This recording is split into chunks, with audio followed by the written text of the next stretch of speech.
حضرت مولا علی شیر خدا کرم اللہ تعالیٰ وجہ الکریم فرماتے ہیں نبی پاک ایک سفر پہ گئے تو مجھے اپنا نائب بنا کے مدینے میں چھوڑ گئے حفاظت کے لیے. میری باتوں کی سمجھ تو آ رہی ہے نا آپ حضرات کو؟ حضور مجھے چھوڑ گئے. کہتے ہیں میرے پاس مال غنیمت کے تھوڑے سے پیسے تھے, میں سونے کا ایک ہار لایا, ایک لاکٹ لایا, اور سیدہ فاطمہ کو تحفہ دیا پہلی دفعہ, سونے کا ہار. انہوں نے پہن لیا. نبی پاک علیہ السلام کا طریقہ مبارکہ یہ تھا کہ حضور جب سفر پہ جاتے تھے تو سب سے آخر میں سیدہ فاطمہ کے گھر جاتے, اور جب واپس آتے تو سب سے پہلے آتے, سب سے پہلے. حضرت علی کہتے ہیں قاصد آیا, اس نے آ کے بتایا کہ کل نبی پاک واپس آ جائیں گے. سیدہ فاطمہ بڑے دنوں سے انتظار کر رہی تھی کہ حضور آئے نہیں, اتنے دن ہو گئے. جب جا کے بتایا نا کہ کل حضور آئیں گے تو کہتے ہیں سیدہ نے صبح سے صفائیاں شروع کر دی. کھانا پکایا اپنے محبوب کے لیے, حضور کے لیے بہترین کھانا بنایا اور بہت ساری تیاری کی. کہتے ہیں حضور آئے, حسب روایت حسب عادت, وہی مبارک عادت جو محبوب کی ہمیشہ سے تھی. نبی پاک آئے, پہلا قدم سیدہ فاطمہ کے گھر میں رکھا, السلام علیکم کہا, اور سیدہ نے وعلیکم کہا تو حضور نے ان کا چہرہ دیکھا تو واپس چلے گئے. حضرت فاطمہ رونے لگ گئی. مولا علی شیر خدا کہتے ہیں میں گھر آیا تو بی بی صاحبہ زاروں قطار رو رہی. فاطمہ کیا ہوا؟ کالی پتہ نہیں, حضور سلام لیا واپس چلے گئے, ایسا کبھی ہوا ہی نہیں, پتہ تو کریں. شیر خدا کہتے ہیں میں مسجد میں گیا تو نبی پاک بھی ایک کونے میں بیٹھ کے رو رہے تھے. میں نے کہا یا رسول اللہ آپ یہاں رو رہے ہیں, فاطمہ وہاں رو رہی ہے, بات کیا ہے؟ تو نبی کریم علیہ السلام نے فرمایا وہ میری بیٹی ہو کے سونا پہنتی ہے, اگر فاطمہ بھی سونے سے پیار کرے گی تو امت کی غریب بیٹیاں کدھر جائیں گی؟ وہ بھی سونا پہننے لگ گئی ہے, وہ بھی اگر یہ کام کرے گی تو غریبوں کی بچیاں کس کے طریقے پہ چلیں گی؟ وہ بھی سونا پہنتی ہے. حضرت علی کہتے ہیں میں نے کہا یا رسول اللہ انہوں نے نہیں پہنا, وہ تو میں نے لا کے دیا ہے, انہوں نے خواہش نہیں کی. تو محبوب نے فرمایا اسے جا کے بتاؤ. حضرت فاطمہ الزہرا رضی اللہ تعالی عنہا کو جا کر کے بتایا گیا کہ محبوب پاک تو اس بات سے آپ سے ناراض ہے. حضرت فاطمہ نے اسی وقت سونا اتارا, کہا علی جو مدینے میں سب سے غریب گھر ہے اسے دے آ جا کے. بھائی نبی پاک نے انہیں سادگی میں رہنا, پاکیزگی میں رہنا سکھایا, انہیں حسن سکھایا, انہیں عبادت سکھائی.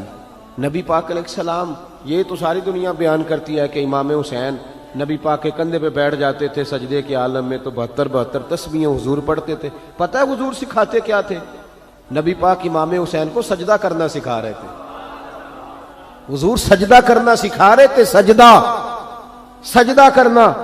پورے کربلا میں, پورے کربلا کے واقعے میں کسی جگہ بھی امام حسن اور امام حسین نے کسی ایک مقام پہ بھی یزیدیوں سے کوئی مطالبہ نہیں کیا, کوئی بات نہیں منوائی, کہا جو تمہاری مرضی. ایک بات صرف کی, ایک گزارش, توجہ ہے میری بات پر, ایک بات صرف کی, ایک مطالبہ رکھا. جب 9 محرم کو عمر بن سعد نے, شمر نے, ان سب نے کہا نا کہ حسین یا اب بات ختم ہو گئی, یا بیعت کرو یا جنگ کرو, تو امام حسین نے فرمایا مجھے ایک رات کی مہلت دو. علی کے بیٹے مہلت مانگ سکتے ہیں؟ بولے نا یار, مہلت مانگتے تھے وہ, کیا ضرورت تھی؟ امام حسین نے فرمایا مجھے مہلت دے, ایک رات رہ گئی ہے, میں راج کے سجدے کرنا چاہتا ہوں.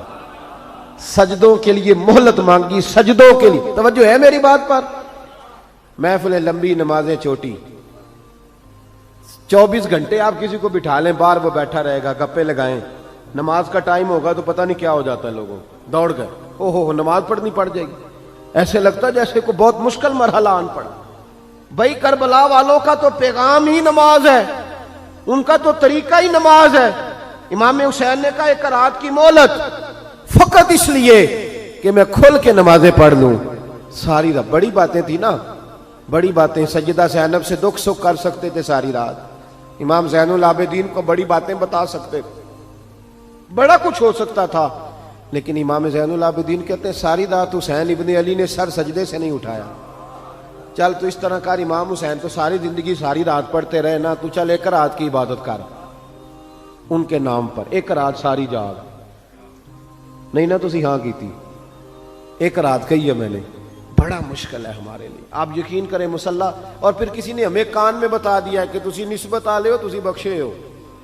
اے کوئی پکی گل دس گیا ساری, اس میں کوئی شک نہیں کہ نسبت سے بخشے جائیں گے.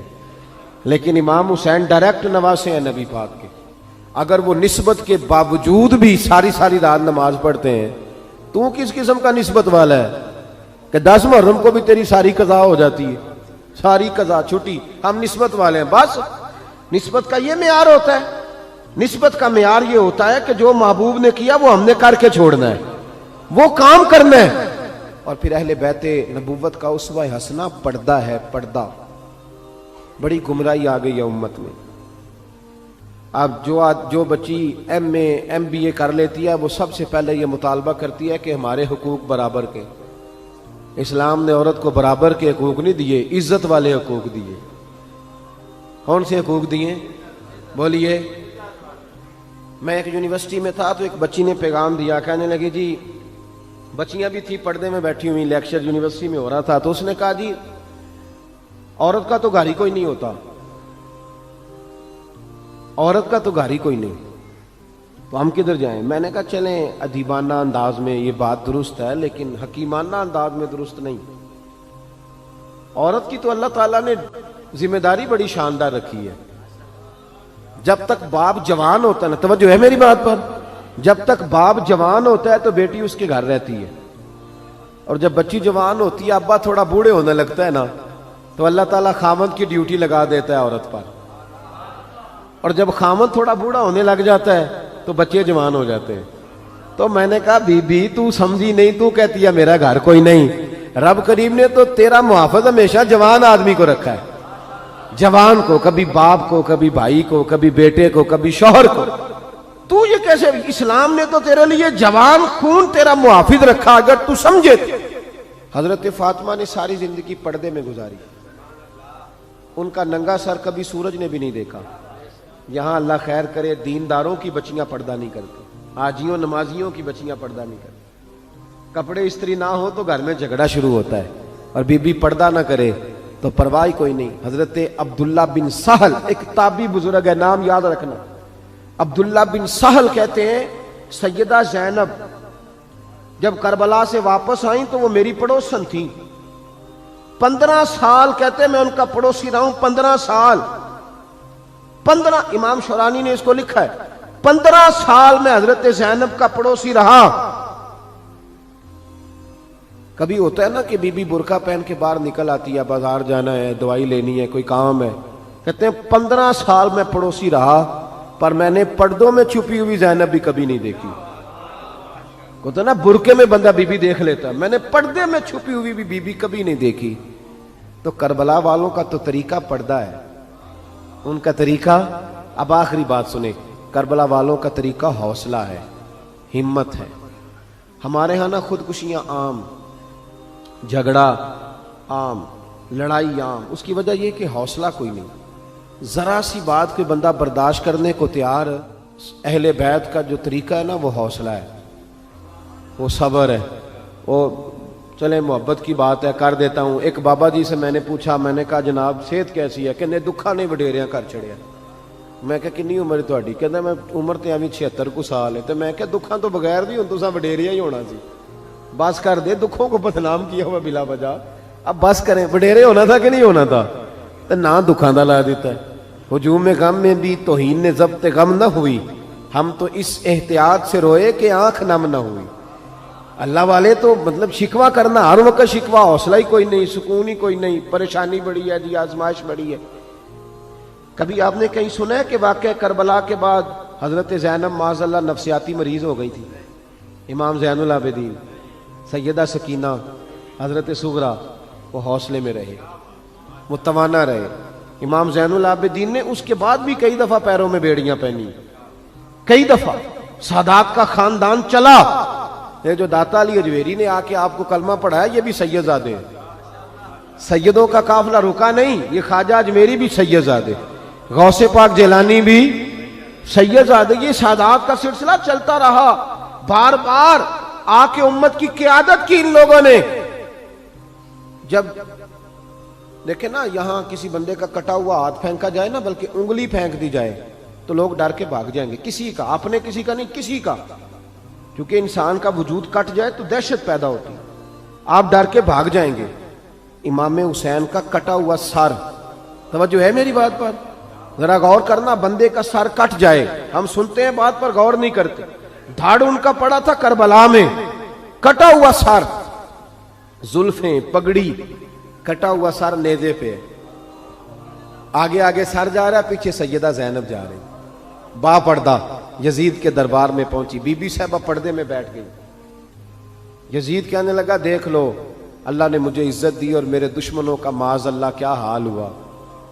جب اس نے یہ کہا نا تو حضرت نعمان بن بشیر صحابی بیٹھے تھے، اور ساتھ کہتے ہیں میرے ایک نابینا صحابی بھی بیٹھے تھے۔ حضرت نعمان بن بشیر کہتے ہیں کہ جب اس نے یہ کہا نا کہ اللہ نے مجھے عزت دی اور نقل کفر نہ باشد، میرے دشمنوں کا یہ حال ہوا، تو کہتے ہیں سیدہ زینب وہاں سے اٹھ کے کھڑی ہو گئی، با پردہ سیدہ زینب کھڑی ہوئی، اور فرماتے ہیں اس طرح نہیں کھڑی ہوئی کہ بیویاں روتی ہیں تو کہتی ہیں ہائے یہ ہو، اس طرح نہیں، حوصلہ، ہمت، اور جس طرح کوئی سیاںا خطیب خطبہ پڑھتا ہے اس طرح سیدہ نے خطبہ پڑھا، پہلے اللہ کی حمد کی، پھر نبی پاک پہ درود پڑھا، اور پھر قرآن پاک کی آیت پڑھی وَتُعِزُّ مَن تَشَاءُ وَتُذِلُّ مَن تَشَاءُ، یہ آیت پڑھی۔ کہتے سیدہ کی آواز میں وہ روب تھا، وہ گرج تھی، وہ وقار تھا، وہ اطمینان تھا کہ وہ نابینا صحابی میرا گھٹنا ہلا کے کہنے لگے نعمان علی آ گئے ہیں دربار میں، علی آ گئے ہیں، جبریل امی بول رہے ہوں جیسے، حکمت کے گوہر رول رہے ہوں جیسے، دربار دمشق میں بی بی زینب کا خطاب منبر پہ علی بول رہے ہوں جیسے۔ کہا یہ تو حضرت علی کی آواز، علی آ گئے کیا، علی آ گئے؟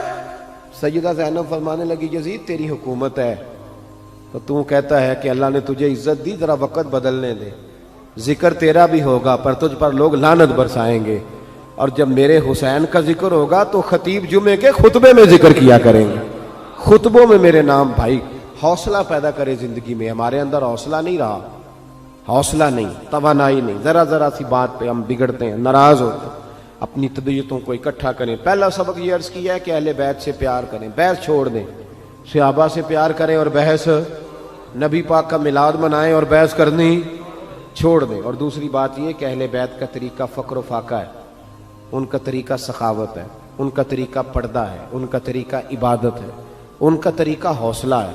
حوصلہ مند زندگی گزاریں، توانائی والی زندگی گزاریں۔